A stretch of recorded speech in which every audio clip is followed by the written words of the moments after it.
Batman The Dark Knight is considered by many the best film of superheroes history. This film is the second part of Christopher Nolan's Batman trilogy that tells us how Batman returns to fight the crime of Gotham with the help of the Commissioner Gordon and the new member Harvey Dent, until the Joker appears and unleashes chaos in Gotham. That's when Batman will have to face the Joker in a fight both physical and ideal. The main claim I want to defend in this film is that the moral ideologies presented in the film are caused by the same trigger, the Gotham City system, and the hostile and deplorable environment that reflects the decline of a human society. And to defend this, I will emphasize in the three most important ideologies of the film embodied in the following characters: Batman, Joker, and Harvey Dent.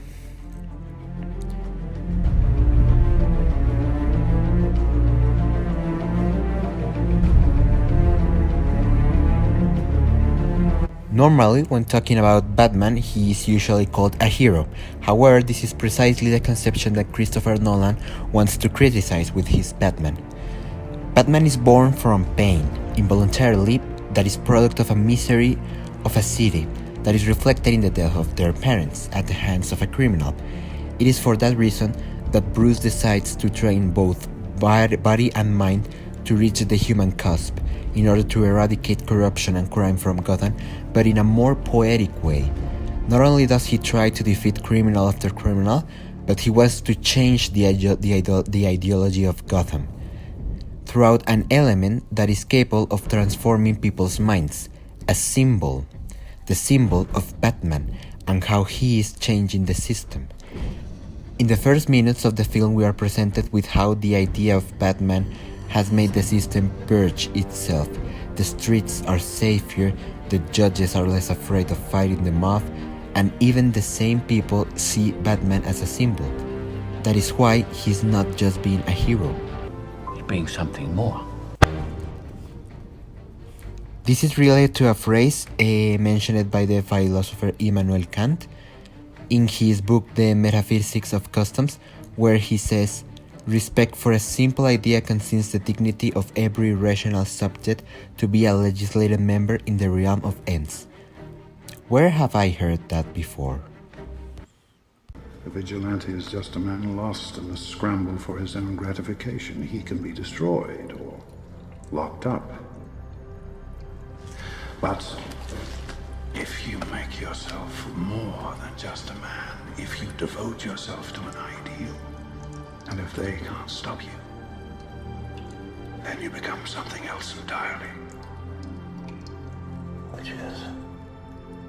Legend, Mr. Wayne. Now let's analyze the Joker. The Joker is the perfect Batman villain because he represents an ideal totally opposite to him.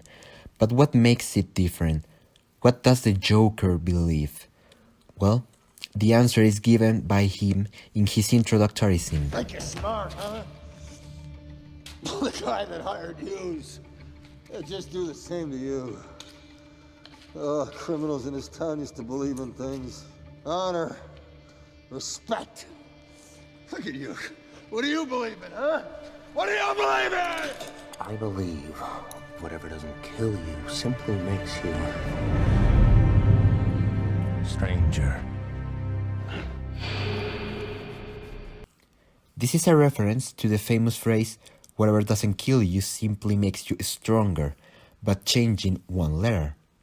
The original phrase means that harsh or difficult experiences that you survive make you tougher and more capable of dealing with difficult challenges in the future. However, the Joker denies the positive aspect of that phrase, because these experiences take away more from you. Rather than harden you, they change you and take away traits that you used to have. The blows of life take away your ethics, and in a world where everything is chaos, disorder, and cruelty, the ethic cannot survive, and the film highlights that. Like when he is with Harvey in the hospital and tells him, It's the schemers that put you where you are. You were a schemer. You had plans. And look where that got you. or where Commissioner Gordon is questioning him and says,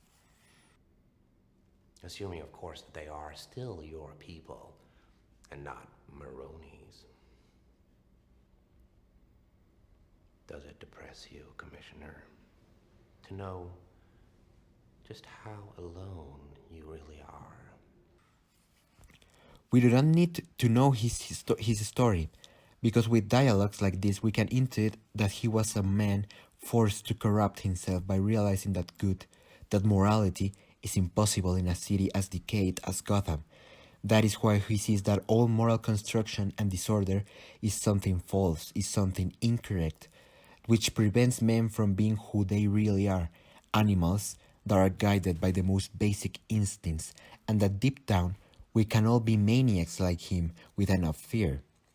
So, his solution to fix the system actually is the absence of a system and give space to chaos and anarchy.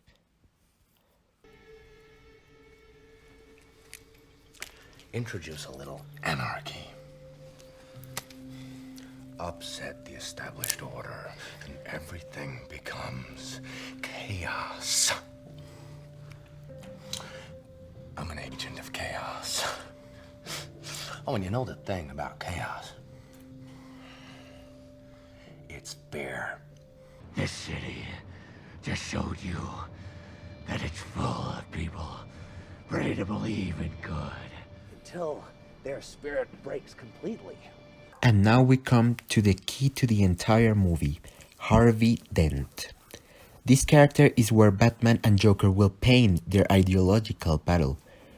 Harvey can be seen in the first instance as an idealist. He is the role model of a society, and he firmly believes that he can improve things in Gotham and that corruption can be eradicated. He is the White Knight, after all, a man with faultless morals who, at first, it seems that his actions are left to chance with the coin he has, but then we realize that it is not. Heads, I go through with it. This is your life. You can't leave something like that to chance. I'm not. You make your own luck. However, all this slowly begins to change, until reaching the turning point of the character, the scene of Rachel's death, where Harvey loses everything.